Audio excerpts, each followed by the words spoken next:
అధికారం కోల్పోయినటువంటి బాధలో కేటీఆర్ గారు కేసీఆర్ గారి కుటుంబ సభ్యులు అర్థరహితమైనటువంటి అవగాహన లేనటువంటి మాటలు మాట్లాడుతున్నారని నేను అంటున్నాను. ఎందుకంటే ఒక హాస్పిటల్లో పొరపాటునో ఎక్కడైనా జరిగితే జరిగి ఉంటుంది, ఇన్సిడెంట్ జరగలేదని నేను అంటలేదు. మొత్తం 5 నెలల్లోనే ఏదో మార్పు జరగాలి, 10 ఏళ్లలో మీరు ఏం చేయలేని అసమర్థులు మీరు కొత్తగా వచ్చిన వాళ్ళని 5 నెలల్లో ఏదో జరగాలని చెప్పి ఏదో ఊహించుకుంటే ఎట్లయితుంది? బేసికల్గా జరుగుతున్న పొరపాటు ఎక్కడ, పునాదులు వేయడంలో జరిగిన పొరపాటు ఎక్కడ అనే చూడండి. 10 సంవత్సరాల్లో తెలంగాణ బంగారు తెలంగాణ అయిపోయింది, అంతా అయిపోయింది అనే మీరు పోయి ప్రగతి భవన్లు, సెక్రటరియట్లు పెద్ద 100 కోట్లతో కట్టినప్పుడు మరి 10 ఏళ్లలో మీరు కట్టిన దవాఖానలు ఏమైనా డాక్టర్లు ఎట్టిపోయినరు? ఎందుకు జరుగుతూ ఉన్నాయి మరణాలు? దీని మీద మాట్లాడకుండా రోజు ఏదో ఒకటి విమర్శించాలి కాబట్టి విమర్శించాలనుకోవడం అనేది మంచి పద్ధతి కాదు రాజకీయాల లోపల. 1, 2, if there is any specific case గురించి మాట్లాడుకుందాం, ఆ ఊరికి పోవాలి, మాట్లాడుకోవాలి. రైతుల ఆత్మహత్యలు మీ కాలంలో 10 ఏళ్ళు సాగినాయి, ఇప్పుడు కూడా జరుగుతూనే ఉన్నాయి. So how you will compare it? You have any statistics అంటే నో స్టాటిస్టిక్స్. మా కాలంలో రైతుల ఆత్మహత్యలు జరగలేదు అని చెప్తారు. జరగలేదా అన్న? ఫామ్ హౌస్ కాడికి పోయి మా దౌలతాబాద్ రైతే ఊరేసుకున్నాడు. దానికి there is no answer from the TRS. కాబట్టి కేటీఆర్ అయినా హరీష్ అయినా ఒక రకమైన ఫ్రస్ట్రేషన్ లోపల ఏదో చేయాలనేటువంటి తపన లోపల చేస్తున్న పంచాయతీ తప్ప గ్రౌండ్ రియాలిటీలో లేరు వాళ్ళు అనేది నా ఆలోచన.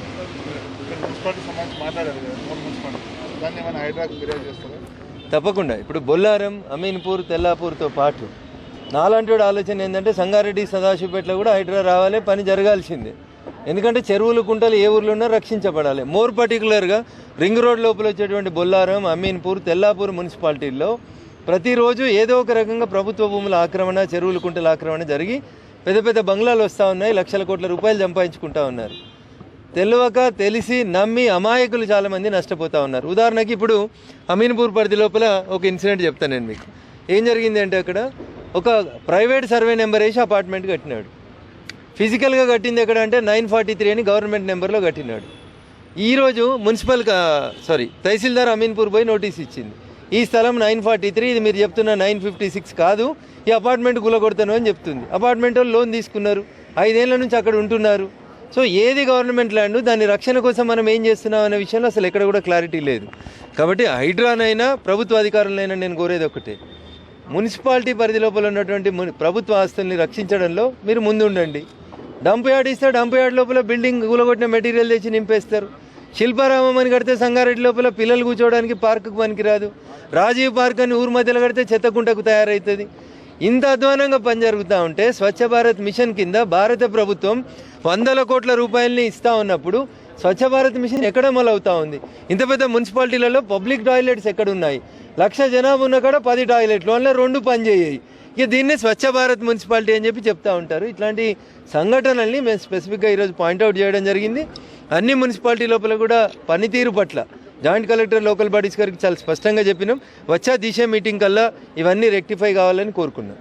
గాంధీ హాస్పిటల్లో జరుగుతున్న మరణాలపై చిన్నారుల మరణాలు 68 మంది చనిపోయారు కేటీఆర్ చేస్తున్న ఆరోపణ. I don't have any fact about the Gandhi hospital అన్న. బట్ ఒక మాట చెప్తా అన్న, లిఫ్ట్ ఉంది అనుకొని పోయి ఒక అవ్వ పోయి లిఫ్ట్ లేక అలా వస్తుందే హోల్ ఉంటే అలా పడి చచ్చిపోయింది. ఇదే కేటీఆర్ మంత్రి ఉన్నప్పుడు జరిగింది, కేసీఆర్ గారు ముఖ్యమంత్రి ఉన్నప్పుడు జరిగింది. గాంధీలో చనిపోలేదా? నీలోఫర్లో చనిపోలేదా?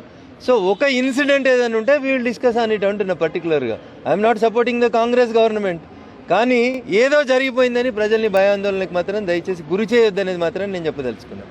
68 మరణాలు జరిగినాయి అనుకోండి, ఆన్ అండ్ యావరేజ్న కేటీఆర్ గారు వచ్చి లెక్క తీసుకొని వచ్చి తెలంగాణ వచ్చిన జూన్ 2014 నుంచి ఇగో గాంధీలో ప్రతి సంవత్సరం ఇంతమంది చచ్చిపోయారు లిస్ట్ ఉంటుంది కదా, you put it before the public.